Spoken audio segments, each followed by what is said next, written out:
네, 실리콘밸리 은행에서 시작된 이 공포가 세계적인 투자 은행이죠. 크레디트 스위스로까지 증폭되고 있는 상황입니다. 투자 손실이 알려지면서 불안 심리가 계속 고조되고 있는 상황인데 글로벌 콘텐츠부 조연 기자와 함께 살펴보도록 하겠습니다.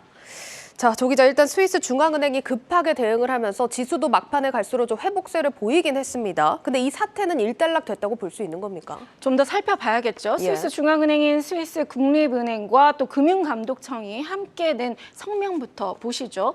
크레디트 스위스에 대해서 시스템적으로는 주요 은행들에게 부과된 자본 그리고 유동성 요건을 충족하고 있다. 이렇게 좀 일단락을 했고요. 하지만 필요한 경우 유동성을 우리가 직접 공급하겠다. 최대 500억 스위스 프랑, 우리 돈으로 70조 원을 대출해주겠다라고 이야기를 했습니다. 그리고 30억 스위스 프랑의 선순위 채무증권도 발행하겠다는 계획이고요.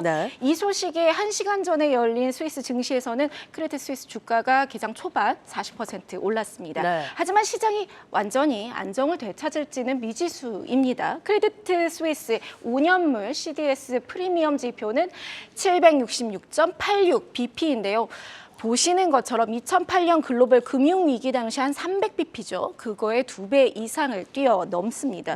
이 CDS가 기업이 부도가 날 것을 대비해서 드는 일종의 보험 같은 건데 높을수록 부도 위험이 크다는 뜻입니다. 그래서 CDS 프리미엄 작년 연말부터 급격하게 오르기 시작했고요. 또 뉴욕 증시에 상장된 CS의 주가는 과거 한때 $60를 넘어섰던 것에 최고점에 비해서 97%가 빠진 $2 수준인데 오늘 밤에 어떻게 움직일지 주목됩니다. 그렇군요. 자, 이번 크레디트 스위스 이슈 좀 정리를 해보자면 앞서 지난 화요일입니다. 재무 보고서에서 중대한 약점이 발견됐다. 이런 발표가 있었던 와중에 이번에는 최대 주주인 사우디 국립은행이 추가 자본을 투입하지 않겠다라고 하면서 이 리스크가 커진 겁니다. 그런데 중요한 건 이 리스크가 갑자기 터졌다라고 보긴 좀 어려운 게 지난해 연말부터 이 얘기가 나왔더라고요. 그렇습니다. 사실 14일에 나온 연례 보고서에 중대한 약점의 미실현 손실이 사실 그렇게 큰 규모는 아닙니다.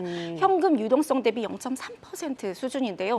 문제는 전례 없는 투자자와 고객들의 자금 이탈입니다. 시작은 바로 2021년에 있었던 두 개의 큰 투자 손실이었습니다. 영국의 그린시 캐피탈, 그런 다음에 한국계 투자자 빌황의 아케고스 캐피털에 대한 투자 실패가 있었고요. 당시 손실 규모가 각각 10조 원 정도가 됐습니다. 그리고 여기에 또 하나의 악재가 터지는데요. 바로 비밀 고객의 명단 공개입니다. 그렇군요. 근데 스위스 은행 하면은 고객 정보라든지 이런 기밀 유지가 잘 되는 곳 아닙니까? 그렇습니다. 그걸로 유명을 하죠. 그런데 이 내부 고발인이 제보한 명단을 열어보니까 세계 각국의 부패 인사, 그리고 독재자, 인신매매범, 마약 관련 또는 경제 제재 대상 등 온갖 범죄자 이름들이 나왔습니다. 그러면서 크레디트 스위스가 스위스 은행 비밀법에 들어서 관련 보도에 대해서 답변은 거부했습니다만 보도가 계속 이어졌고요. 이후 고객들의 예금 이탈이 급격히 확대가 됐습니다. S&P에서는 크레디트 스위스의 등급을 정크 등급 바로 위인 트리플 B 마이너스로 강등을 했고요.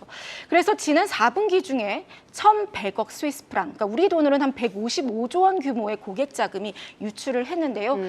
일각에서는 잇따른 보도 때문에 당시에 리스트에 올랐던 자금들이 빠져나간 것 아니냐, 이런 시선도 제기되고 있고요. 지금까지도 고객들의 예금 인출은 계속 지속되고 있습니다. 그렇군요. 일단 시한폭탄이 터진 시기도 정말 좀 최악으로 봐야 할 것 같은데 앞으로 이 크레디트 스위스 은행은 어떻게 된다고 봐야 될까요?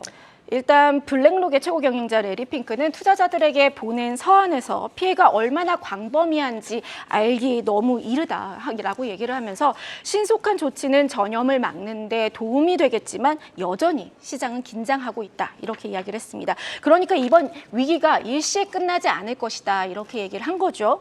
모닝스타의 요한 스콜츠 애널리스트는 크레디트 스위스의 자금 조달 비용이 현재 너무 높다. 그래서 조달 실패를 한다면 해체 위기도 직면할 수 있다, 이런 우려를 내놓았고요. 일단 올해 손실 규모가 자본 적정성을 위협하는 수준이 될 것이다, 이렇게 분석을 내렸습니다.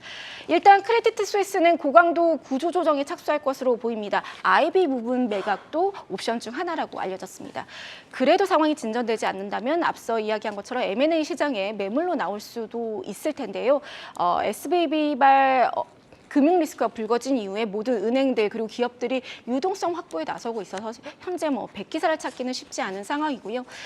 그렇지만 업계에서는 시장에서는 실제 크레디트 스위스가 파산까지 갈 가능성은 그리 크지 않다 이렇게 네. 진단을 하고 있습니다만 이 경우 여파는 SBB와 비교도 안 될 정도로 커집니다. 그렇겠죠. 닥터준 비관론자죠. 누리엘 루비니 교수가 CS가 리먼의 순간을 불러올 수 있다 이렇게 경고를 했고요. 문제는 뭐 이제 앞서 이야기한 것처럼 유럽 중앙은행은 물론이고 미국 연준도 크레딧 스위스 사태가 얼마나 확산될지 몰라서 긴축 정책의 딜레마에 빠졌다는 겁니다. 예, 정말 돌고 돌아서 다시 또 연준으로 돌아오게 되는 상황인데 월가에서는 그러면 FMC 시나리오에 대해서 어떻게 보고 있을까요? 네, 저희가 파월 발언에 긴장하면서 뭐 CPI, 소매 판매 이 지표만 기다렸던 게 언제인가 싶지만 네. 사실 지난주입니다. 얼마 안 이게 됐네요. 그렇습니다. 그만큼 증시가 롤러코스터 장세를 타고 있는데요.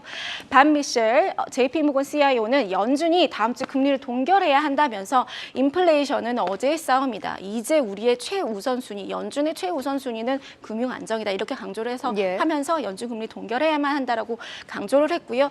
또 세계 3대 사모펀드죠. 칼라이 그룹의 회장 데이비드 루벤스타인은 연준이 긴축을 시작했을 때 은행의 생존을 고민했을 거라고 생각하진 않는다. 그래서 연준이 신뢰를 지키기 위해 25bp 인상을 이어갈 것이다. 이렇게 전망을 내놨습니다.